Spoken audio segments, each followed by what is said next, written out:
go, I just Sure. have a little administrative thing.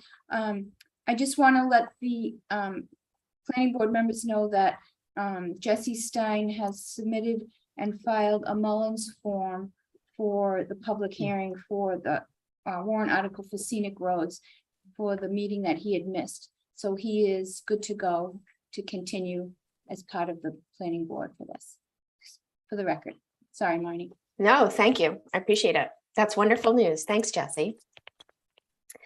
So when we last spoke, we had like kind of a discussion around, do we define scenic or not? And so the plan was that I would go visit 68 streets, and I didn't count, but I got probably 2/3 through. I didn't get all 68 streets, but I did want to kind of share, let me share my screen and just share a couple of things. You should be good to go, Marnie. Perfect. You guys can see this? Okay. So we had discussed, consideration to revise the bylaw language. And so the first thing that I thought about was the steps required to change what scenic is in our bylaw, which is actually a separate. It could be this warrant article, but I think it's actually a separate warrant article. So I think that would require us to do a separate inscription or writing about how the code would define scenic if we went that route. So I think that's something for us to contemplate today. But the plan was, I had proposed 8 rather broad definitions of criteria to which to designate a scenic road, and the criteria that shall be considered, but not necessarily must be considered. And so there were 8. Definitely included the tree and the stone wall, but then it also included 3, which was ways bordered by other natural or man-made, like fields, orchards, water, or something like that. Ways for which alteration is being planned or is likely to be planned in the future. That's kind of a hard thing to define. 5, ways which any alteration would lessen the aesthetic value of natural or man-made features bordering them. And then we had age. The last 3 are really around kind of more historic components: age and historic significance of the roads, the built features such as historic buildings, historic monuments, etc., or the road features such as the historic layout, the surface, or the carriage width, and non-historic bridges. So using those criteria, I'm just going to pull up my second sheet here. This is very, very small.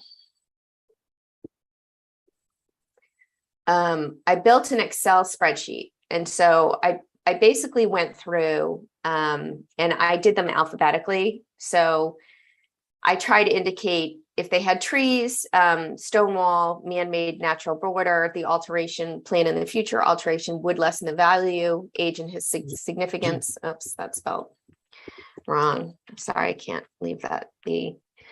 Built features for buildings, monuments, burial ground, etc., or road features. And so as we go through, I'm just going to kind of high level scroll through. What most of them have are trees, natural man-made borders. I felt that alteration would lessen the aesthetic value of the streets. And some of them had built features, such as they had flags on them, like a monumental, like within the cul-de-sac, they had a middle section with a American flag in them. Or, for example, Barn Lane had a barn at the beginning, which is a historical building. So I try to indicate where, or not a lot of non-historic bridges in some of these roads too. So I indicated where a lot of these fell out. And as I said, I got through 67% of these before I just ran out of time.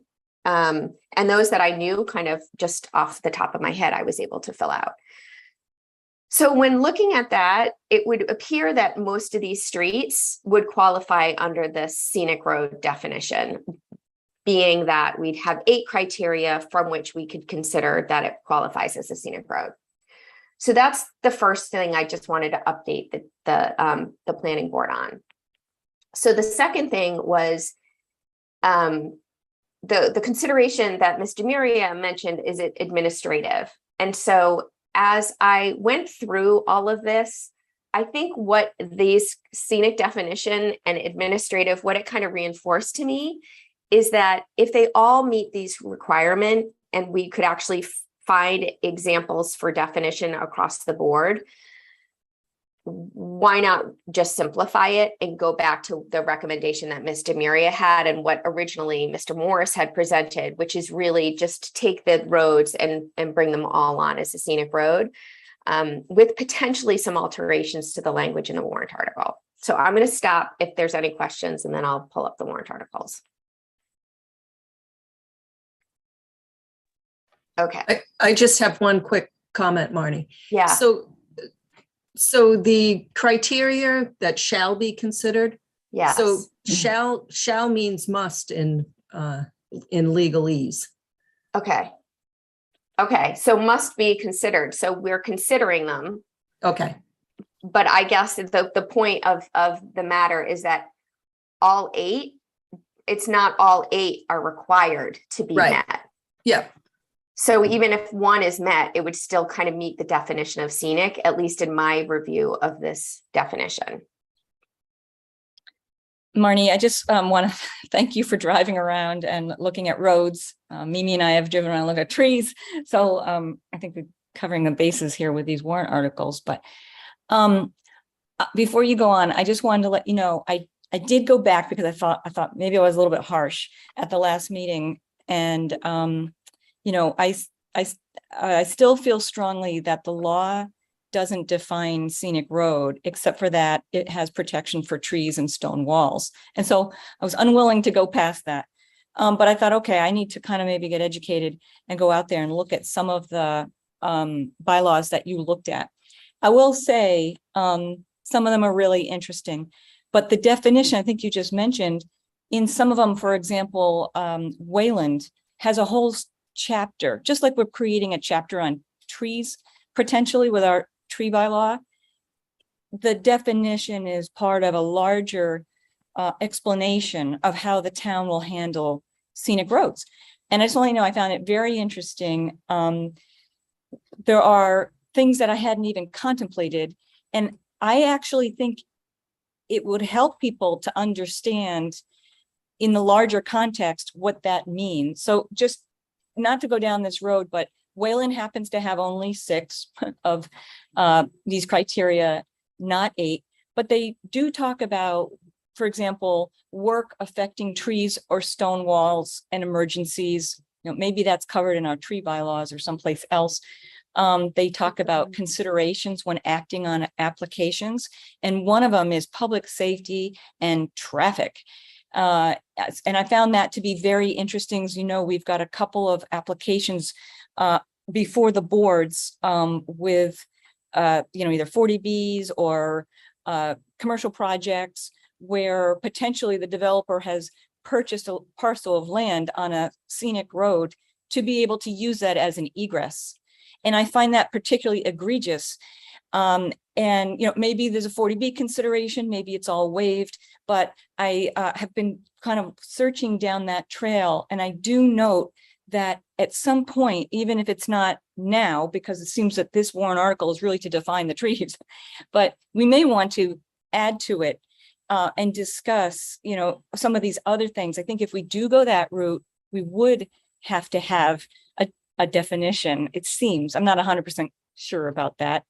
But it does talk about driveways and egress, at least the Wayland bylaw that I was looking at.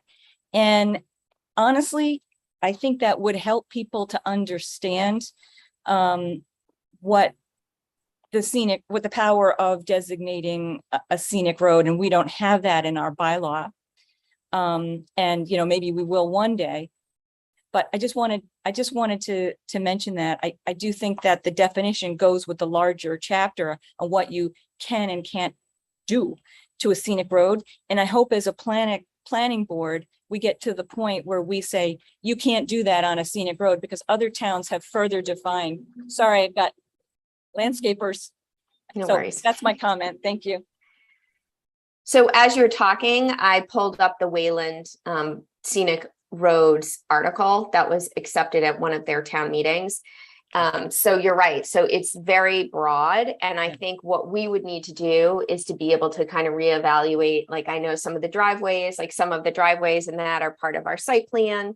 So it's really like broader zoning that would need to kind of be considered. Yeah. But yeah, I agree. I think that this would require like a different approach for a warrant article versus just kind of the acceptance of streets as scenic right now. But I Yes. do think it's something we should consider as a planning board. So I totally agree with you. Yeah, I do too. And I feel like I had to go through that to just really understand where you were coming from because I was vehemently against it. So I feel that these definitions aside, I still feel that, beside tree and stone wall, you know, are part of a larger bylaw. And I think possibly I would request that the planning board look at something larger because it does clearly define, I guess what the town, if the town were to approve it, it would basically be putting a stake in the ground saying, if there's a driveway, try not to take down this public shade trees that are protected on a scenic road. Don't take down trees or stone walls, for example, for commercial projects. There's quite a lot in there that I know that we try to put into major site plan approval and in other ways. But we're not absolutely protected, I think, until we have like a bylaw in the future. So thank you for your diligence because I feel like you've done so much and support and I appreciate that. So where I ended up after doing the drive, looking at the streets is coming back to the two, the warrant articles that, let me just blow this up so you can see it. So I put together two options and let me also just give a little bit of background. When I presented to Conservation Commission, Russ Gregory was pretty adamant that he wouldn't really want to support this, but he was willing to have us like an offline discussion. So Russ and I actually went on a road tour on Monday night for about an hour and a half of driving streets and just seeing kind of what's going on in our town around the public shade trees, how they're cared for or lack of care really around the public shade trees. It really doesn't look like our town does what it should be doing to keep our town beautiful around maintenance. So many like literally dead trees just hanging out or very close to falling. And so I do think there should be a broader thinking around how do we as a town address this. One of my points to Russ was that if we have everything labeled as a scenic road, beyond the numbers or those dictated by Mass General Law that can't be scenic, I think it makes it so much easier logistically and administratively to Mr. Muria's point on Monday. And so that's where I'm falling. His request was, is there a way where you can wrap in some of that language around administrative and management of trees into the warrant article? And so I have modified and I put two options forward based on kind of that experience with Russ, my experience doing the diligence and then driving the streets. So this option one adds in language to explain the rationale. And so this is exactly everything that's not bolded is the language that was put forward in the previous three scenic hearing meetings that the town agreed to. Where I've added this is simplification of town administrative and logistical road management. And maybe it's not, maybe I don't know if it's road management or scenic road management, but I think by adding that, it kind of expresses this is why we're doing this. It's to actually get everyone aligned to there is a process, there are laws, and we would like to reinforce that through making every road in Southborough a scenic road. I think where I would support this is actually, we had a guest at one of our meetings, and it was Grant Farrington who'd made the comment that what would be really helpful for the public is to define how Southborough defines scenic is not bucolic, is not beautiful, is not those words that we in our mind think when we think scenic, but it truly is protection of trees and stone walls. And if we kind of put that language out in front of the general audience. Plus, I'm willing to share my field trip. I just only have 5 minutes on it. I think we could kind of explain to the town that the rationale for defining scenic, like abandon all your definitions of what you've known, what growing up, but how we, this town, define scenic is not how the towns around us define it. But today we define it this way. And that's where I would either say option number 1, which includes this language of simplification of town administrative and logistical road management. And then we list the 68 streets. And option 2 is really just exactly as the former 3 scenic road bylaws were, or sorry, scenic roads were brought into town meeting, is to use that exact language. So that's kind of where I'm falling in my recommendation to the board. You know, I know we do have to make a decision, is to vote for option number 1. And then I would pull together the presentation for the meeting, which actually helps to explain kind of my journey to help define and where we are now.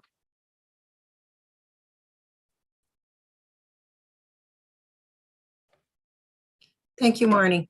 So after your field trip, so you took the definitions, which are very similar to many of the other towns that you looked into, and went on your field trip, and you found that most of the roads that you visited qualified for scenic based on the definition. Correct. Although, like, the caveat is I did not get to the last third in time for this meeting. My suspicion is that the last third will also fall into at least a couple of criteria of the 8 that we've listed. Yeah, so I think that's very important to mention at town meeting, that we heard what was said in the fall. You looked into many definitions, you took the basics from the definitions, and then went on a field trip to visit all the roads that we're proposing as scenic roads, and they did all fall within that definition. Very good, thank you very much. So I'd support the option 1 that mentions the administrative, and yeah. And you may want to put scenic road management, just to be specific. And I think that from listening to previous Conservation Commission meetings, I think that somehow there was a belief that having roads designated as scenic roads would somehow not enable dead trees to come down, or would somehow stop maintenance of public shade trees, but I'm pretty sure they're not being maintained now. Yeah, you know, not to speak for Russ or the chair, Mr. Posimato, he's never been attending the meetings that I'm at, so I unfortunately don't get his direct feedback. But I think Russ spoke for many, just kind of the concern that because the town isn't being maintained, the onerous requirement of a planning board plus a tree warden hearing would seem to make it logistically complicated. And I had expressed to Russ that you have a planning board that is willing to have the meetings whenever the meetings need to happen, that we don't need to wait 5 years. There were trees that have been on a list and compiled for many years, and there's been no process approached to even involve the planning board. So we weren't even aware that those trees had been called in, that people were calling to the DPW. So I think with all of your efforts and making, you know, with the olive branch and really trying to kind of bridge that with Ms. Bracchio from the select board, I think we're making strides, but I believe Russ fully understood that it really is not the planning board and that there's just other challenges and issues that need to be resolved. I had suggested that if we just did this in an administrative way, and he hasn't seen this language, so I can't suggest that he would agree to it. But I think he was of the mindset, if it makes this logistically, administratively, the right way to do it, so we can actually start to maintain our roads in town and the trees by the roads, and really to help the beautification. And, much to our special guest from forestry, who shared like how important it is to start to weed out trees that may not be trees. And his request to me was, we should think about how we define a tree. Is a tree like a very small sapling, or is it, and we have 100 of them in one area vying for the same sunlight? Do we think about management of that area and weed things out so that other trees can grow and they don't compete for space and eventually die prematurely? So he just really brought an education to me. I fully appreciated his time, and I've taken his suggestion, and I will provide this back to Conservation as well as Historics Commission to be able to provide perspective if they want to be able to support this at town meeting. Hey, Marnie, awesome work. So thanks so much for taking this on and doing such a great job with it. And I really feel like this option one addresses the concerns that were raised at town meeting. And to me, if people who are just fundamentally against the protection that is in the spirit of the bylaw, then they'll find some other reason to poke a hole and vote against. But this certainly reconciles the objections that were raised at the last town meeting. So the one thing I'm a little confused on the need for subsequent warrant articles, or because that's what the naysayers, so to speak, would use against us, is any kind of ambiguity on this. So just to comment on that, Jesse, I think I think it's just more of really a holistic review of both our zoning, like what we have in place now. I think what Ms. Demuria suggested based on, and I'll have her make her comments too, but I think that based on reading Wayland does have very clear language around scenic roads. Also, the other point though is Wayland doesn't define every road as scenic. So I think there is some differences. We've also incorporated a lot of the protection language in the tree bylaw that Ms. Luttrell is putting forward. So I think we actually accomplish what we need to accomplish now for the trees, for the roads in both bylaws separately. But I think as we look out around the long-term journey for Southborough, it's maybe time to kind of just reevaluate how we are looking at things like the maintenance and the protection of the trees. And I know there's a lot in the tree law, but I just, there's things and components in other bylaws that are just really interesting that we should evaluate. So it's not necessarily building. I don't think these are ambiguous. I don't think the tree bylaw is ambiguous. I think this is very straightforward as well. So I would hope that that concern goes away, Jesse, when we maybe just do a retrospective review of our holistic zoning and just say, does this all make sense, and how it moving forward as we project and grow and think about the next 25 years. I just feel, I feel like for me, bringing that up conjures, going back in time to the ZAC and endless public hearings and ultimate failure of the zoning code, the holistic zoning code revision. So I'm 100% with Mimi on supporting option one, and I support this warrant article. Just sort of cautioning, just from my perspective, looking at how things go at town meeting, the reliance on a future holistic review will, create, what our former town council used to call a chilling effect at town meeting. Thanks. Thanks for the caution. So, Marnie, I'll just say, I also support option one. I think it's a nice little improvement that, I think will help people to understand what it is that we're trying to do. And I hope it's helpful. I think that, I'm too ambivalent about expanding anything having to do with scenic roads, but I would say before I was a member, I remember one of the planning board members, I don't know who, asking the question to Mimi when the first review of the tree bylaw is, well, if it's already covered in Mass General Law, why do we need this big, new section on trees? Why can't we just say we reference Mass General Law?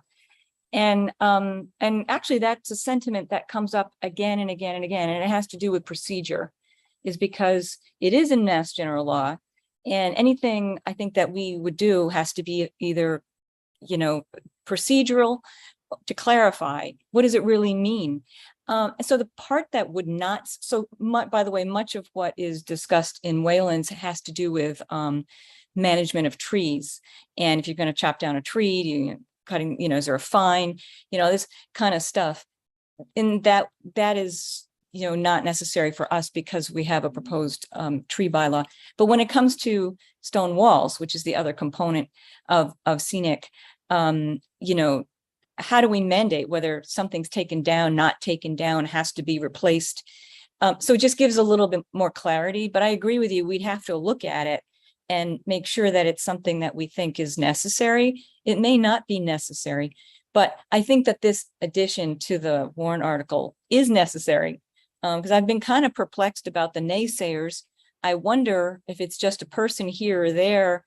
Remember, the boards that you're going to, Historic Commission and Conservation Commission, were asked, if they wanted to kind of co-sponsor this warrant article. So maybe that's a little bit of a higher bar than just showing up at town meeting and casting a vote. It's okay with me if they don't want to go along with us. It was a nice gesture, but if there's one person that still doesn't agree, it's okay. They can cast their vote at town meeting if they show up. And, but I feel strongly that this additional sentence is really what we're trying to get to. And yeah, I do support it. So thanks for all the work that you did, Marnie. My pleasure. Just two quick points. One is that scenic roads provide additional protection, and the only protection for stone walls, but trees, public shade trees, are protected also under Chapter 87. And additionally, Chapter 87 defines a tree, anything that requires a hearing, as 1.5 inches or more. So it's that's pretty small, but that's Mass General Law. Thank you. So thank you, Marnie. Is there anything else on scenic roads? It seems like we're all in support of this option. I don't think we need to take a vote on it, do we? We'll just proceed with the hearings with this option. Hey, Mimi. Yep. In my experience with the warrant article, public hearings, or votes or anything like that, we just keep everything open and do not vote. Okay, very good. Thank you. So I had, so on to the next thing, which is Fayville Hall.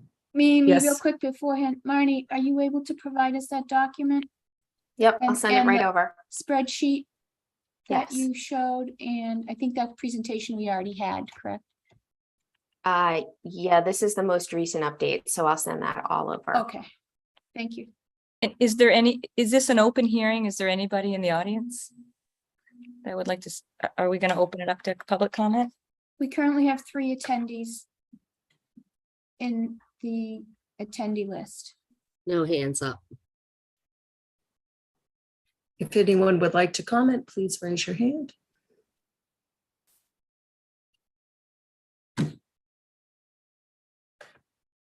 No hands raised.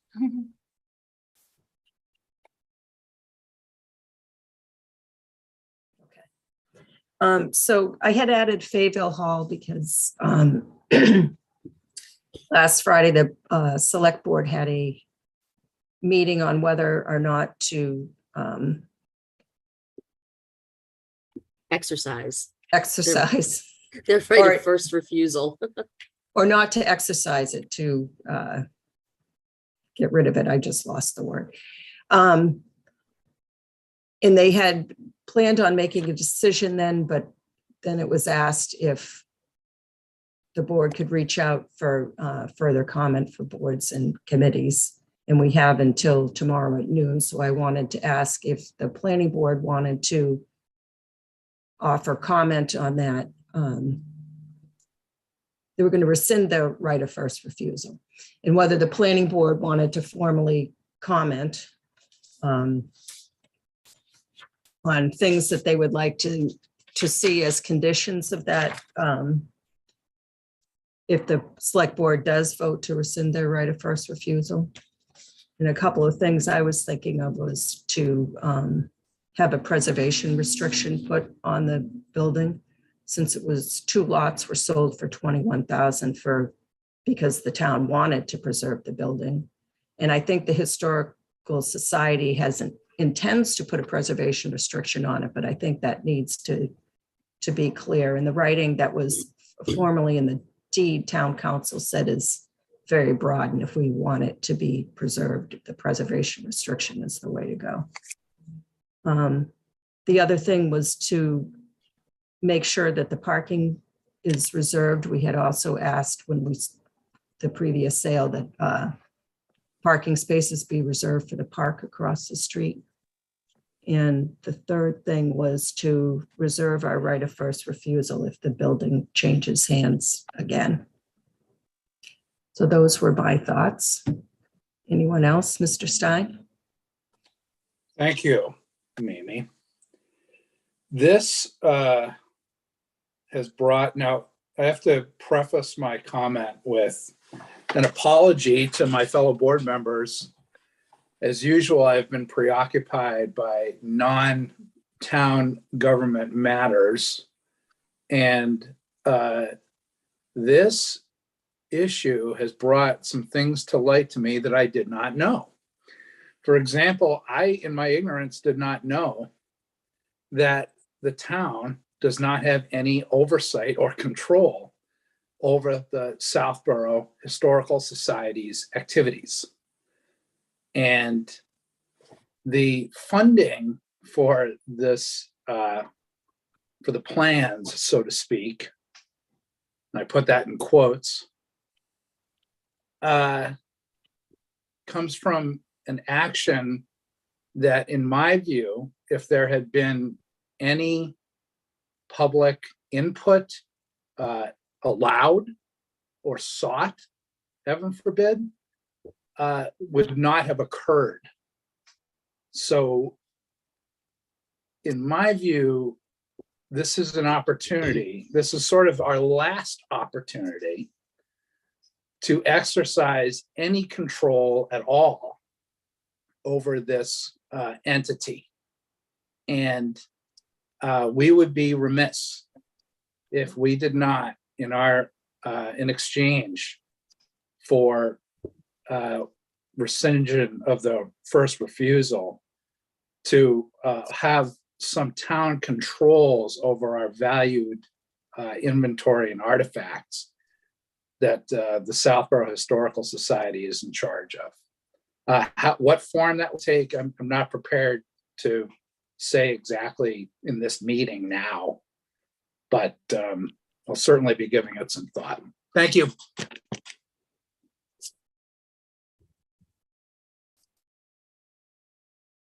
So Jesse, just to be clear, this would be specific to just Fayetteville Hall. Well, So you're correct. The Historical Society is a private 501c. what are they going to nonprofit do with that- it, Mimi? So they had written some plans on their page to have like a museum there and Mhm. classes. what's gonna- Right, and what's going to be in the museum? Probably some historical stuff. Right, That's where I'm going. yeah. But I I don't don't know. want them to be able to sell the stuff at will on their own with zero public input. That's all. So I guess what I'm saying is I would extend our historical or our preservation restriction to the contents, the physical contents, if we're going to allow this.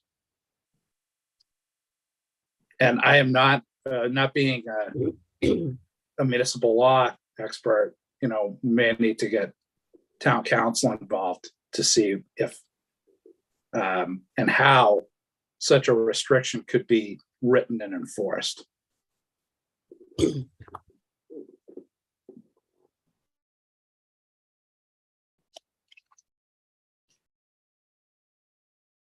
Ms. Houlihan?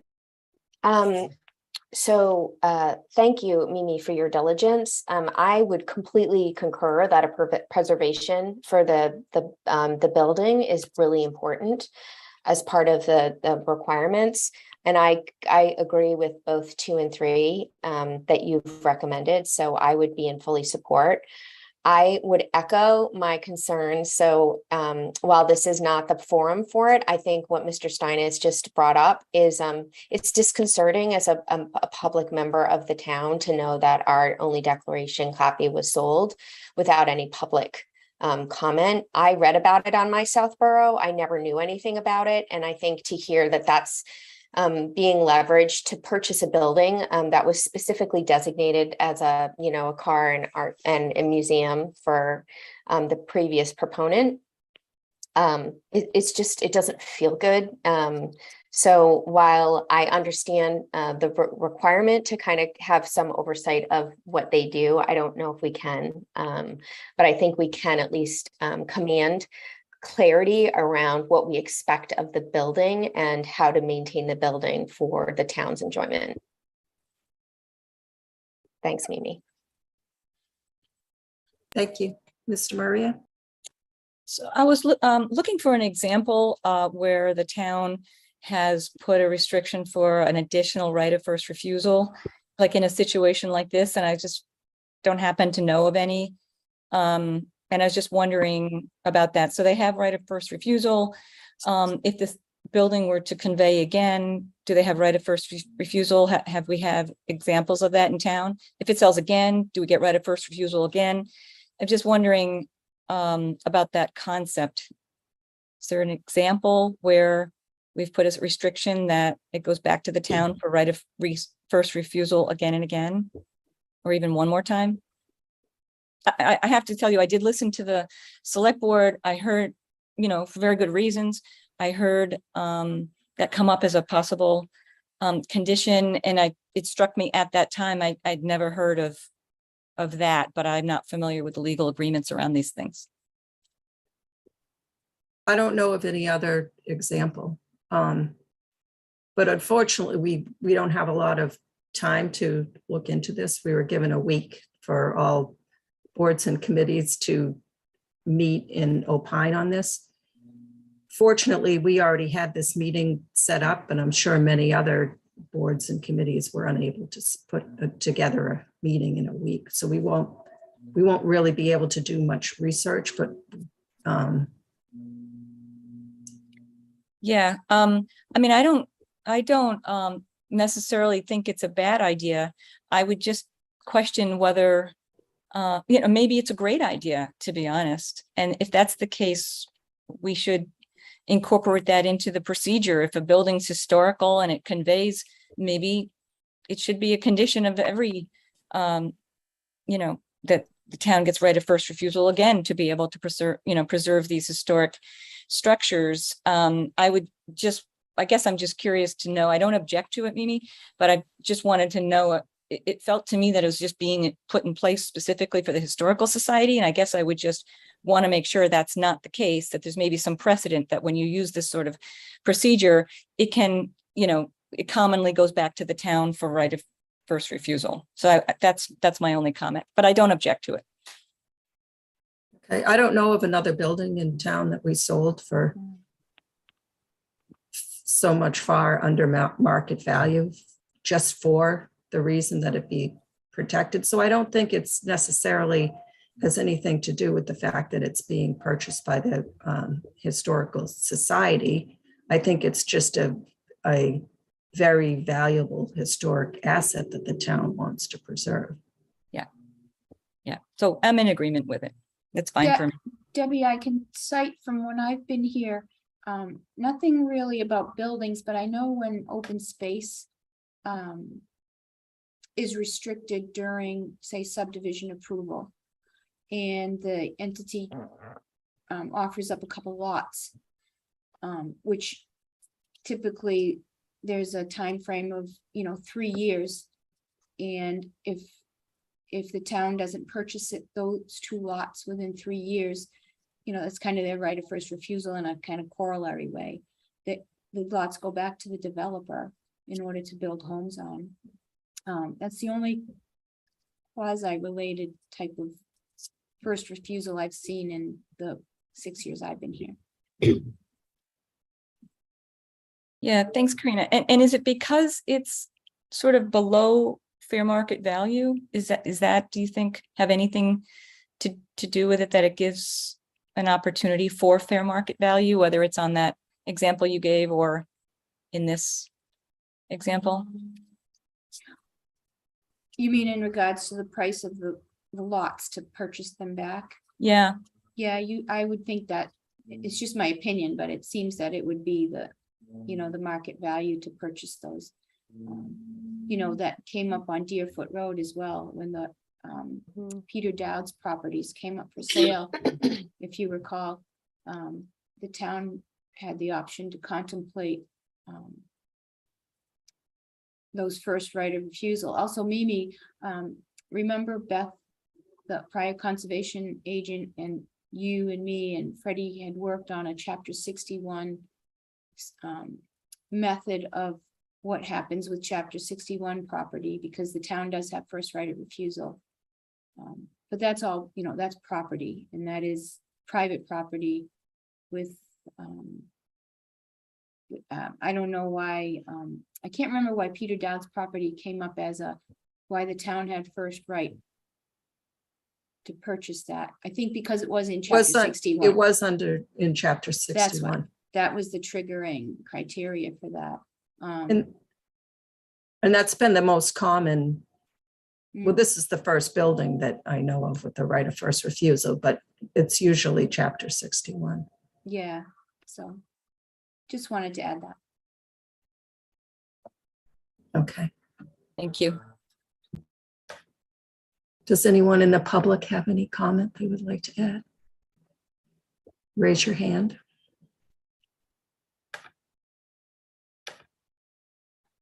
Currently 3 attendees, no Yeah. hands raised.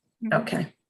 So if we're all in agreement, I will draft a letter that requests a preservation restriction be put on the property, that we retain our right of first refusal should the building change hands in the future, and we retain the parking easement for parking for the park across the street. Anything else? Contents, as Jesse said. If there's any town contents in the building. Oh, so that, I don't think that can be a requirement of the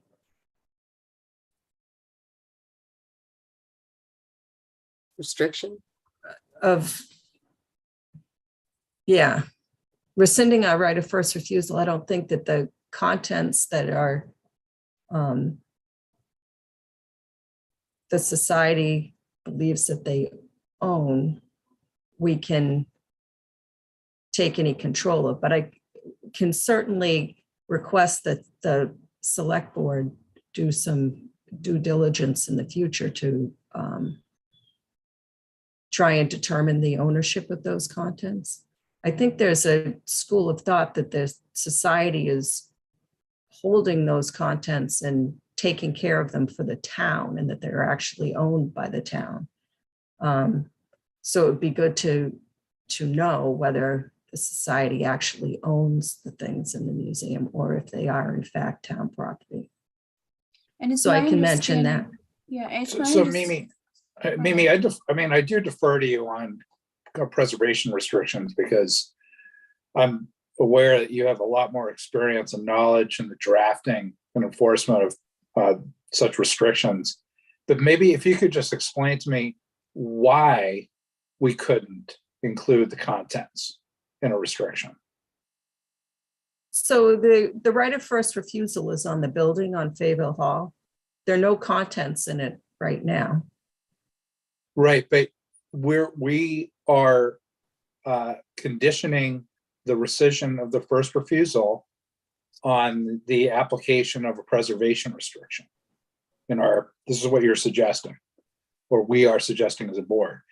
In that restriction, it would make sense to me that if there are historically significant items that may or may not, could be, should be viewed as owned by the town, or in the spirit of their existence in the town, could have been owned by the town. So I don't know how we would do that legally. But I'm still not grasping why we couldn't do it. What is it about a preservation restriction that it does? When we do preservation restrictions on land, we are careful to have the language state that the open space shall be undisturbed. That means you can't cut a blade of grass.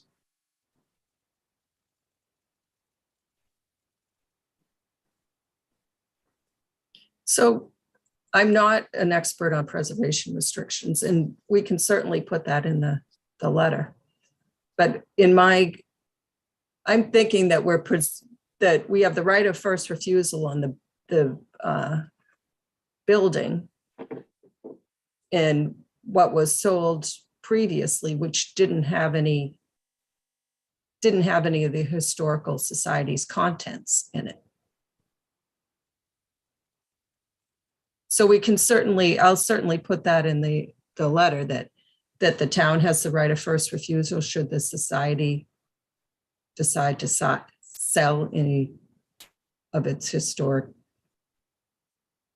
I would contents in the highly museum. recommend it. Yeah, Okay. thank you. Just as a thought, town property needs to be, when it's conveyed, has to go through town meeting.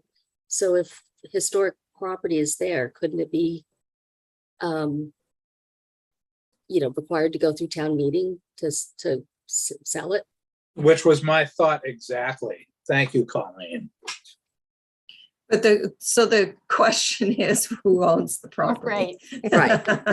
Because in Southborough, everything is in the gray area.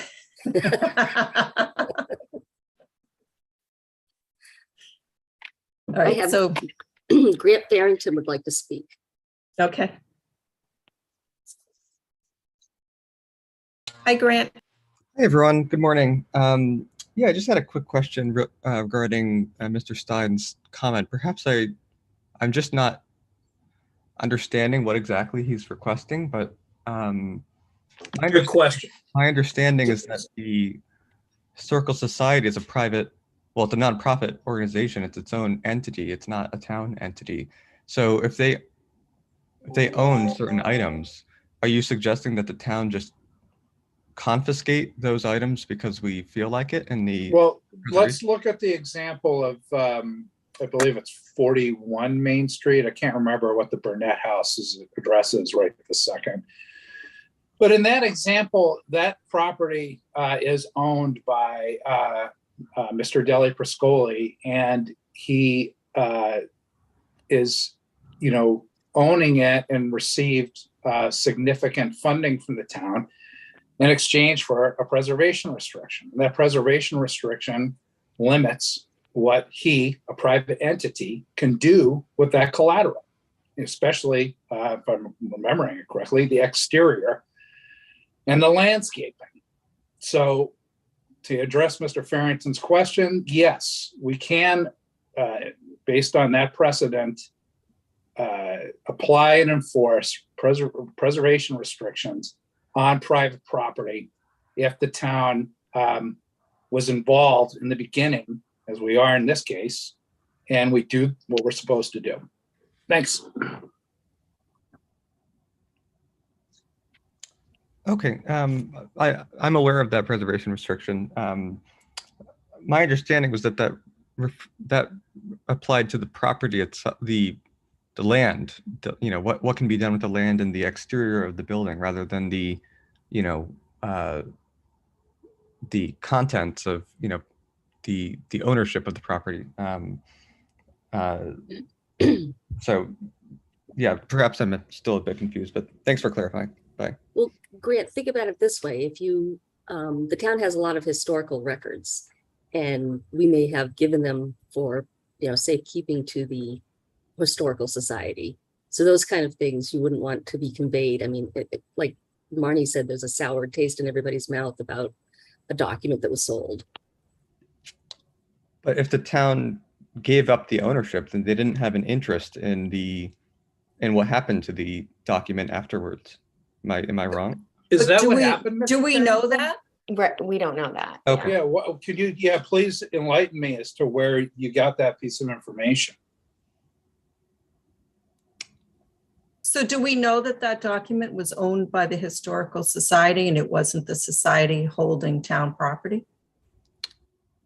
I don't know that.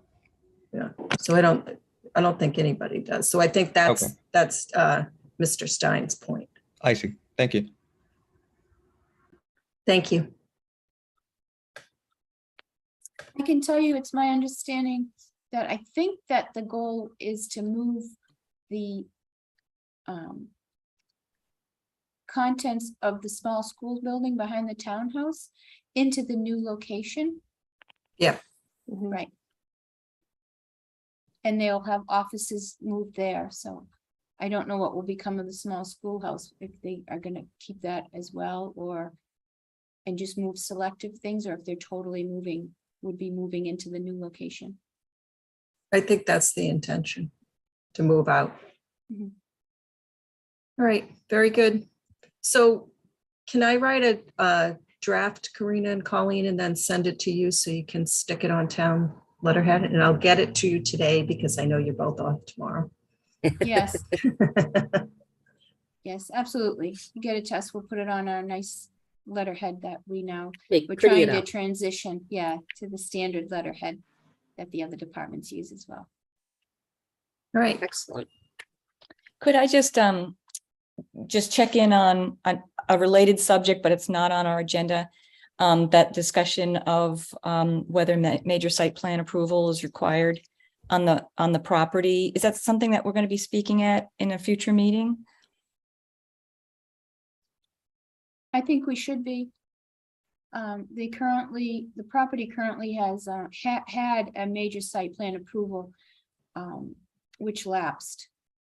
And currently, I believe there is still the adaptive reuse of historic building special permit that is potentially valid until December of this year. And that special permit, I think the intent was to allow a commercial, so to speak, use for the antique auction house and art gallery to be located in a residential district. Which so they used that special permit avenue to be able to do that with a municipal building at the time. So it's my understanding that if it's a change of use, it would come back to the planning board. However, as a nonprofit, 501(c), I believe, if your primary and dominant use is for educational purposes, which they may present in that fashion, it would fall under the Dover Amendment. But it would still need to come to site plan for certain, public safety type aspects, just as they have to get their septic system, make sure it's still valid for what they're going to use it for parking and such, but they could have that use in that zone based on the Dover Amendment, if they qualify. Yeah, can I make a comment on that, or is that not on our agenda? Because I have a question along this line, but I don't want to speak on something that's not posted on the agenda. What's the question? Well, so I've been doing a fair amount of reading on the Dover Amendment. The Dover Amendment clearly states that no zoning ordinance or bylaw, I'm reading from my other computer, shall regulate or restrict the interior area. And it goes on to discuss, really has to do with the exterior. My understanding from what I've read in the public, domain, and I've not spoken to anybody at the Historical Society, except for what was put into our Dropbox, to be honest. But my understanding is that there is not going to be a change to the exterior of the building or the parking area. So I don't see how that the new owners need to come back for major site plan. I know that, and I saw the plans for the original plans, I guess they were 2019 and had to do with some structural changes and maybe some parking changes and other things. I didn't look at it that closely because I didn't have a lot of time. But my understanding is that the Historical Society is not planning to make any such changes. I mean, if they're going to, add a ramp, that's, I think that, for wheelchair access or something. But, really, I think that the changes are really having to do with the use of the building, which major site plan doesn't cover.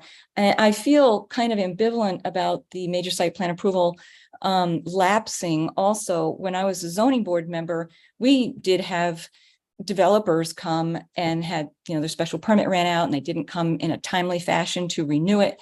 I mean, we had COVID going on, and even it was confusing for me. And I did ask for clarification of when exactly did the tolling stop during the emergency, and then when did it come back on?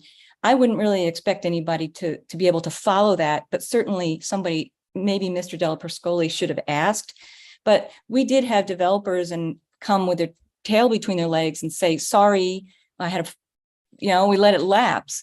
And so I don't know that major site plan approval or a modification is required.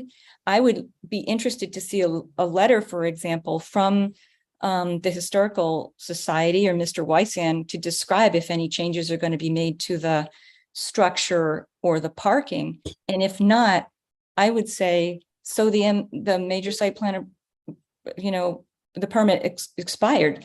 Does it apply now because of the Dover Amendment? I don't think that they're subject to, if they're not changing the structure, they're not changing the parking. I'm not sure that applies to them being a nonprofit and using the building for educational purposes.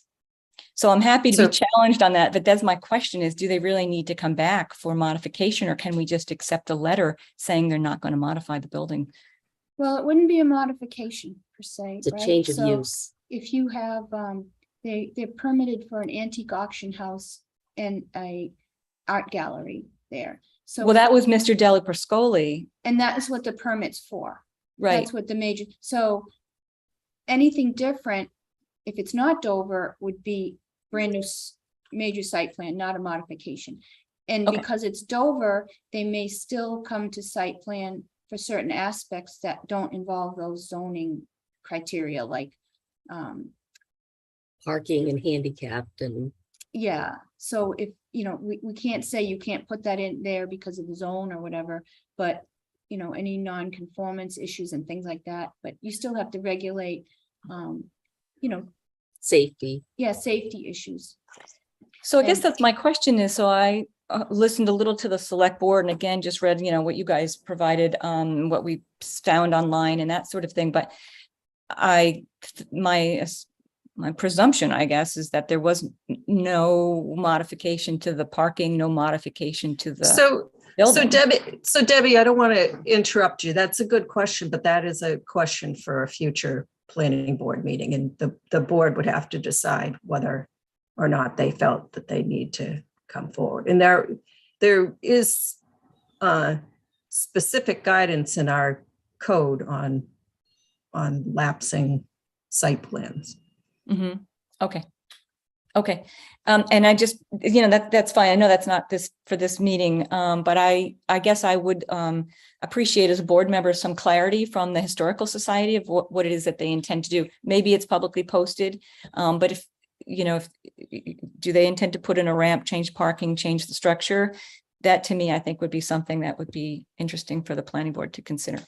Yeah, we don't know anything other than what they posted on their website at this point. Okay, good. Thank you. All right, thank you. I think that's that. Anything else properly before the board? If not, do I hear a motion to adjourn? So moved. And Second, Okay, we have a motion and then a second. Any discussion? All in favor, Latrell, yes. Stein, yes? Houlihan, yes. Demuria, yes. Thank you, everybody. Thanks, guys. Thanks. Have a good one. Have a Happy great day. Labor Holiday. Day. Yeah, happy Labor Day. Happy Thank Labor you. Day. Enjoy your days off, ladies. Thank you.